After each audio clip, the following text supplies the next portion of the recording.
Hi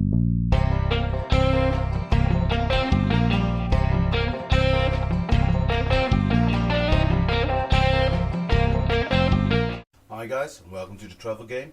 This is a little instructional video if you want to play the game yourself, the rules that we play by, and the stuff that you need.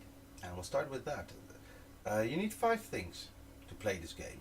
You need a map, D20 dice, directional dice, a compass, a ruler. That's it. Nothing more than that.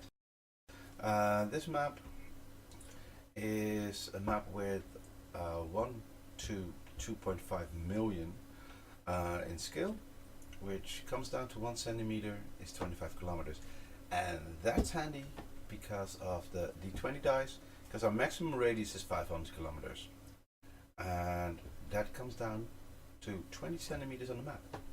So if we roll a 20, we only have to measure 20 centimeters for the radius. We don't have to do any calculations, any conversions. We don't need to do that. The number that we roll is the distance we use to draw the radius.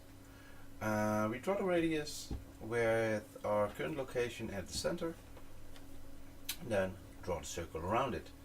Then we roll the directional dice, and we draw a line from where we are in the direction the die is pointing to where it intersects the radius, and that's where we're gonna go for the next 2 nights.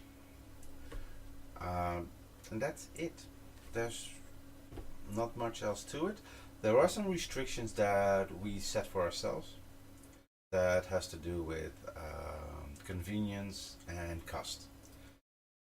One thing is we don't have a passport, so being European, that means that I have free travel without passport in the Schengen area, which is pretty big, so it's generally not an issue, but in this case we could theoretically go outside of Schengen. We're not going to go to islands. The coastline of continental Europe is our border. That has more to do with cost than anything else, because it's quite expensive to take a ferry to an island, especially with a car. The cost can go up into the hundreds of euros, and that money can be spent on a nice hotel or on museums, theme parks, tourist attractions of all sorts, and that's just money better spent. I do like England, and I might do like a miniature travel game there one day, but not today, and not this year. So those are the restrictions. Another restriction that we kind of use is that we generally re-roll if we roll below 4 or 4 and below.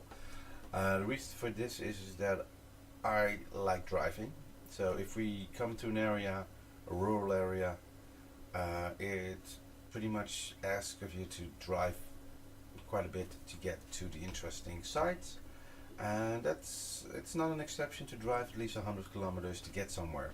That's about an hour drive, so it's not extremely long drives to get somewhere. It's then a shame that you would roll 100 kilometers and end up in that location, so we are flexible with that. No matter what we roll, in the end we determine if we go there or not. This might seem like cheating, it's not. The reason for that is that it's my vacation and the vacation of my son. And if we roll somewhere where we have been multiple times before, and it might not be interesting for us, then we might say, okay, we don't do it this time, we go somewhere else. For instance, in the first year and the second year, we ended up in Arles in southern France. Now, twice is very interesting. 3 times, that's a difficult one, but I would probably say let's do a re-roll and see what comes up there. We also rolled Monaco once, which I really would like to go there, but my wallet isn't big enough. Um, Got a nice car, but I think it would stick out like a sore thumb there. I don't think they have a lot of Toyota hybrids riding around there, so it's in the end it's up to us to say yes, we're gonna go there. And more often than not, we will go where the die take us, but we always reserve the restriction or the prerogative to not do it. And thank you for watching, and see you next time.